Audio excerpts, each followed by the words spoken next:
ले रहा हूँ जी। इधर रेडी रेडी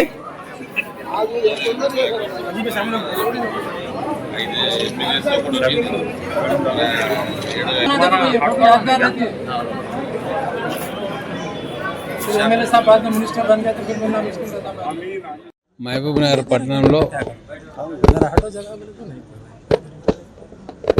జమియా మసీద్ కమిటీ అలాగే ఈద్గా రెహమానియా కమిటీ రెండు కూడా వేయడం జరిగింది.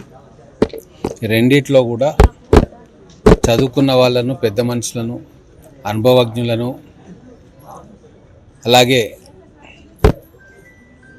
కొత్తగా అభివృద్ధి చేయాలి, జమా మసీద్ కానీ ఈద్గాన్ కానీ అభివృద్ధి చేయాలన్న ఆలోచన ఉన్న వాళ్ళను ఏరి కోరి ఆ కమిటీలో చేర్చడం జరిగింది. ఈ కమిటీ రావడం పైన మహబూబ్నగర్ పట్టణంలోని మైనార్టీ సోదరులందరూ కూడా హర్షం వ్యక్తం చేస్తూ ఉన్నారు. చాలామంది కొత్త వాళ్లకు ఈ కమిటీలలో ఇన్ఫ్యాక్ట్ 90% కొత్త వాళ్ళకు అవకాశం ఇవ్వడం జరిగింది. ఎందుకంటే దేవుణ్ణి ప్రార్థించే చోటు అందరికీ అవకాశం దొరకాలి అన్న ఆలోచనతోటి చాలామంది కొత్త వాళ్ళని, అనుభవజ్ఞులను, దైవ ప్రార్థనలో ఉండే వాళ్ళందరినీ కూడా ఈ కమిటీలలో ఇవ్వడం జరిగింది. ఖచ్చితంగా ఈ కమిటీ వాళ్ళ పదవీ కాలంలో మసీదు నిర్మాణం కానీ, వ్యవహారం కానీ, అలాగే ఈద్గా నిర్మాణం, వ్యవహారము మంచిగా పర్యవేక్షిస్తారని ఆశిస్తూ ఉన్నాం. జమా మసీద్కు 1.5 crores మనం మంజూరు చేయడం జరిగింది. అక్కడ ఇన్ఫ్రాస్ట్రక్చర్ కోసం, రూమ్స్, పార్కింగ్ ఇవన్నిటి కోసం. అలాగే ఈద్గా కూడా అక్కడ లెవెలింగ్ చేయడము, కాంపౌండ్ వాల్ కట్టడము, వాటన్నిటి కోసం కూడా 1.5 crores ఇవ్వడం జరిగింది. సో ఈ పనులు వాళ్ళు మంచిగా పర్యవేక్షించి మన జమా మసీద్ కావచ్చు, ఈద్గా కావచ్చు, అన్ని సౌకర్యాలు కూడా ప్రార్థన చేసుకోవడానికి వచ్చే వాళ్ళకు కల్పిస్తారని చెప్పి నేను ఆశిస్తూ, ఇది ఒక మంచి పరిణామం, దీన్ని ఇలాగే కొనసాగిస్తారని చెప్పి నేను ఆశిస్తా ఉన్నాను. बिस्मिल्लाहिर्रहमानिर्रहीम। आज का दिन बड़ी ही खुशी का नहीं लेकिन खुद एतमादी का दिन है, इसलिए कि एमएलए साहब ने एक नई कमेटी पे एतमाद करके ईदगाह कमेटी का है ना अप्रूवल दिलाया है, जिसकी हम उनके है ना तहे दिल से शुक्रिया अदा करते हैं।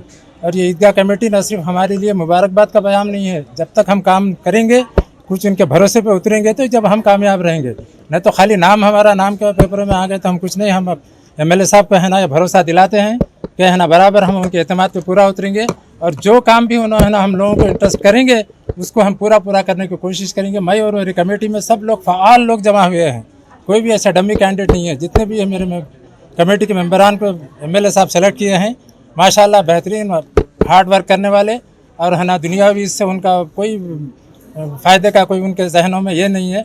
लेकिन आने वाली जनरेशन के लिए एमएलए साहब के साथ हमने मिलकर जो काम किया था, या ताकि लोग याद रखें, जैसा कि एमएलए साहब ने कहा कि ये है ना पूजा करने का स्थान है, वहाँ पे जो लोग आएंगे वो लोग है ना अगर आराम से सुकून से इबादत करेंगे तो उनके उसमें हमारा भी नाम होगा। हमारे साथ जो लाए हैं एमएलए साहब भरोसा करके, उसको हम है ना फुलफ़िल करें तो ये हमारी कामयाबी होगी। और मैं खुदा से दुआ करता हूँ कि अल्लाह ताला है ना एमएलए साहब को सेहत तंदुरुस्ती अता करे, और आगे भी आने वाले दिनों में भी वो हमारे गाइडेंस और है ना हमारे काम में हमारी मदद करेंगे। मैं उम्मीद करता हूँ इस काम में हम कार खैर में है ना बराबर उनके साथ रहेंगे। ना सिर्फ यही उनका एतमाद ईदगाह तक ही है, लेकिन मिल्लत का जो भी काम अगर साहब हमारे को देंगे, ना सिर्फ ये ईदगाह ही बल्कि नहीं, अगर कोई दूसरा काम भी अगर देंगे हम तो बराबर उनके हम अगर शाना बशाना खड़े रहेंगे, और उनके है ना बराबर है ना काम में पूरा काम साथ देंगे हम लोग। अस्सलामुअलैकुम वरहमतुल्लाहि वबरकातुहू। मैं सबसे पहले अल्लाह ताला का शुक्र अदा करता हूँ कि हुज़ूर अकरम सल्लल्लाहु अलैहि वसल्लम पे दरूद व सलाम। मैं हमारे हरदीज़ अज़ीज़ एमएलए जनाब एनएम श्रीनिवास रेड्डी साहब ने जो हम पे एतमाद किया है, जो हमको वो कई लोगों को जामे मस्जिद में बिठाकर ये तयक़ुन लिया कि कौन वहाँ पर काम कर सकता है, कौन किस तरीके से काम कर सकता है, कि 8 दिन या 15 दिन वहाँ पे जामे मस्जिद में मैं भी देखता था, कुछ लोग आते थे वहाँ पे बैठते थे खामोशी से और देखते थे। जब उन्होंने सब पे एतमाद किया तो मैं ये भरोसा देता हूँ एमएलए साहब को कि उन्होंने जो भी हमको काम देंगे, ये फ़लाना काम है, ये फ़लाना काम है, आप कीजिए, तो इंशाल्लाह हम ज़रूर ब ज़रूर आपके काम जो देंगे हम इंशाल्लाह ज़रूर करेंगे। हमारी जो कमेटी इस वक्त बनी है वो सारे नौजवानों की कमेटी है, कोई ऐसे ज़ईफ़ हजरात नहीं है कमेटी में, सब भाग दौड़ करने वाले ही हैं। वो चुन चुन कर लिया गया है और ख़ास कर हमारे सदर साहब इस वक्त करीमनगर में हैं, जनाब अमीनुद्दीन कादरी साहब, वो नहीं आ सके, वो शादी में गए हुए हैं। इंशाल्लाह वो इतवार के दिन आने के बाद मैं फिर एमएलए साहब से बुला के उनसे मुलाकात करूँगा और जो भी काम है जामे मस्जिद का हम ज़रूर ब ज़रूर अच्छे से अच्छा काम करके एमएलए साहब को कोई तकलीफ़ नहीं हुई सरकार, हम कोई भी आके एमएलए साहब को अरे फ़लाना काम नहीं हुआ बोल के नहीं बोलना। इसीलिए हम जितना हो सके अच्छे से अच्छा काम करके हम बताएंगे इंशाअल्लाह।